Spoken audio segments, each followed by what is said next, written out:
Hey everyone, Mr. Pivot here, and today I'm going to be giving you a short guide on how to do the last two steps of Malfeasance solo using the Warlock class.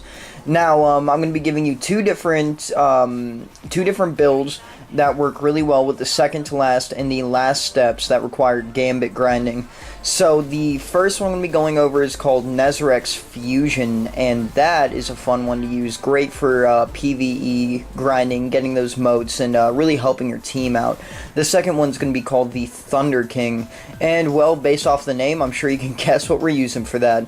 Works beautifully for PvP and invading, of course, to get that final step so you can get this beautiful hand cannon. So with that being said, here are the timestamps to the video.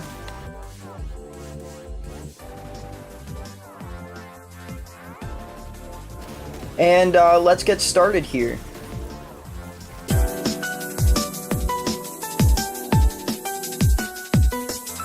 So the first one is Nazarec's Fusion. This is going to be a Voidlock build.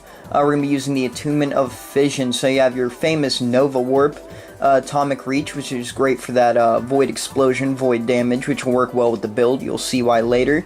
Handheld Supernova, which is great for doing damage against yellow bars and boss enemies. And Dark Matter, which is great for charging your Void abilities when you get Void kills. All of this is going to play together with the weapons that we use. So, first I'm going to go into the kinetic weapon. Any kind of kinetic weapon of choice, really. I use Horror Story, but anything that you find really good with clearing ads with is what you're going to want to use here. Then, right after that, we're going to go to the heavy weapon. Now, this is Nazarec's Fusion, so we're going to be using Crooked Fang, which I know people get pissed at, but, you know, it's still good, and it works really well with this build. Void Damage, again, which goes with the helmet and that Dark Matter passive ability. Crooked Fang is a really good one to use against boss monsters and yellow bar enemies. So with that being said, we're going to go into the exotics that we're going to use for this class. Starting with Telesto. Now Telesto is a boss melter. This weapon is so good for this build. The void damage, of course, but on top of that, the amazing amount of ad clearing that you can do with this, and the way that you can melt yellow bar enemies and bosses is incredible. Not to mention the amount of super energy that you get from Light Reactor, from Nazarec's Sin. Void kills increase ability regen, which means you guys are going to be able to use your abilities non-stop while getting tons of kills and tons of motes. This helmet works beautifully with this class and is a must-have when you're trying to collect those motes and everything. The Light Reactor makes it so that you'll have your super ability all the time. Not to mention that Special Ammo Finder. All of our perks will go along with Fusion Rifle, really, as far as getting Special Ammo and Fusion Rifle Dexterity and all of that. You're going to want to maximize your Fusion Rifle efficiency with this build, and you will have your super non-stop, you'll have your abilities non-stop. So with that being said, we're going to get into the gameplay of it.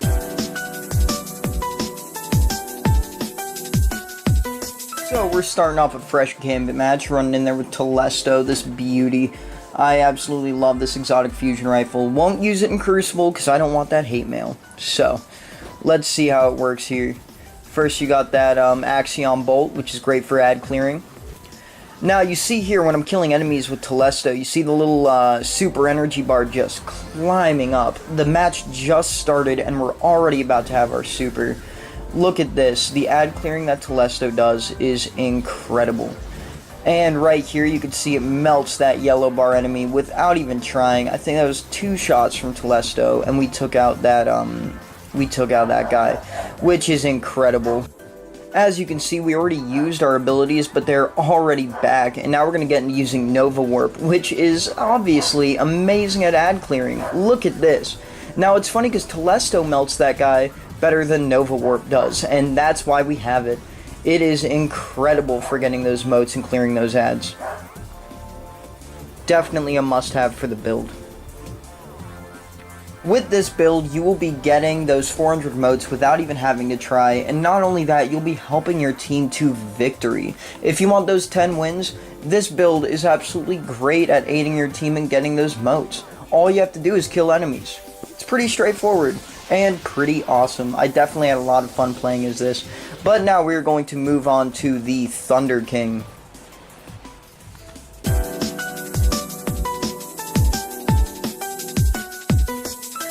Now the Thunder King, pretty straightforward kind of build here. We're using our Arc subclass, Attunement of Control. Now, everyone knows Chaos Reach, the Kamehameha abilities. It's beautiful. On top of that, we have Ball Lightning, which is great for closing the gap between enemies when you're invading. Absolutely useful. I love it. Ionic Trace, defeating enemies has a chance to create Ionic Traces, regenerating all of your abilities, which is fantastic to keep those abilities up so you're always ready to invade with your grenade and melee ability. Pulse Wave, just sort of an extra. You don't really need it, but it's cool, I guess. You know, it helps from time to time. So now we're going to get into the kinetic and energy weapons. Anything that is good for you with ad clearing. Now, if you have a kinetic or energy weapon that's good for invading and getting invasion kills, then go for it. You don't need to use Thunderlord. But those are just sort of a side note. You know, use whatever you're comfortable with as far as those are concerned. Now, we're going to be going to the exotics that we want to use for the Thunder King. Now, the Thunderlord, which is absolutely beautiful. This melts enemies when you're invading like nothing else. It is absolutely crazy. You almost don't even have to try. Now, I know many of you people hate being invaded with a Thunderlord, and I get that. It's frustrating. You don't even see them before they melt your health like nothing ever happened. So, it's safe to say that this is good for you to use. Now, when we're on that last step of Malfeasance, we want to get those 25 kills, and we have to get a team wipe. And in order to get a team wipe, Thunderlord is definitely a safe bet. Probably your safest. Now we're going on to Crown of Tempest. Now, you can get Geomag Stabilizers, which is even better, but it's a Forsaken exotic, so it's harder to get. I use Crown of Tempest because Arc abilities restore Arc abilities. So that's pretty awesome, and it makes it so that you're always ready to go in that with your grenade and melee ability if needed. So, as far as perks go with the armor and weapons, auto rifle perks, I don't know if they apply to the Thunderlord, but if they do, this is even better. Now, we're using pretty much the same armor that we used for the Nazarec's fusion build, but this is primarily about just getting ammo for Thunderlord and using it. Now, you should have on at least 1 or 2 pieces of your armor heavy ammo finder, because that's pretty useful. You know, you're going to want to have as much ammo for Thunderlord as you can. I only have it on 1 piece of armor, and as you're about to see in the footage, I run out of ammo a couple of times, but that's okay because I have my super abilities to back me up. This is a kick-ass PvP build, and it will definitely knock out that final step that you need to get that beautiful hand cannon Malfeasance. So now let's get into the gameplay of it.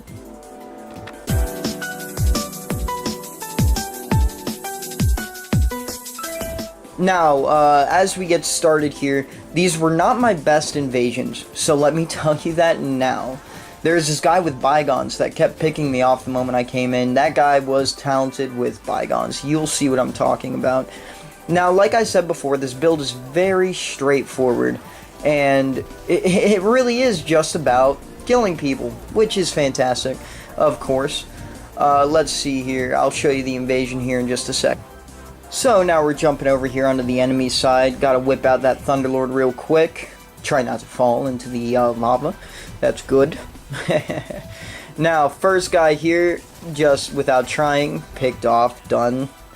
And let's see here, not to mention Thunderlord has some good range on it. Here, I take out this guy with 15 motes, and that was pretty sweet.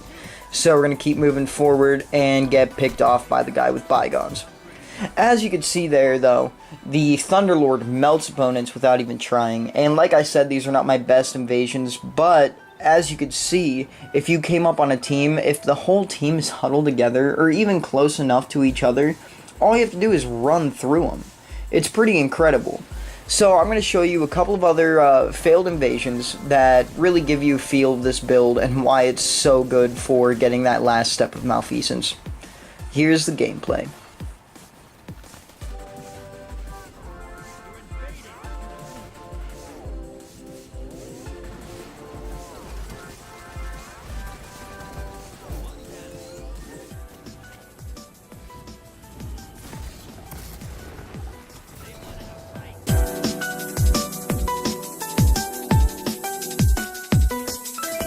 Alright guys, well this about wraps it up. I hope that this is able to help you with your Warlock character, of course.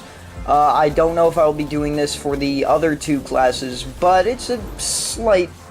No, it's not really a possibility. This has been the best thing that I've noticed so far on Gambit, and it makes you feel absolutely unstoppable. Nazarec's fusion plus the Thunder King really will give you the advantage that you need in order to get Malfeasance quick and easy as a solo player. I primarily play as a solo player, so I know how much I appreciate this kind of help. So I'm glad I was, if I was able to help you guys out. If you want to see any more Destiny 2 videos in the future, just comment down below on anything you'd like to see specifically, and I would love to make it, if I can, of course. So, with that being said, I hope you guys subscribe to the channel, like and comment on the video, let me know what you think and what you'd like to see in the future, and I will see you guys in the next video, hopefully. Take it easy.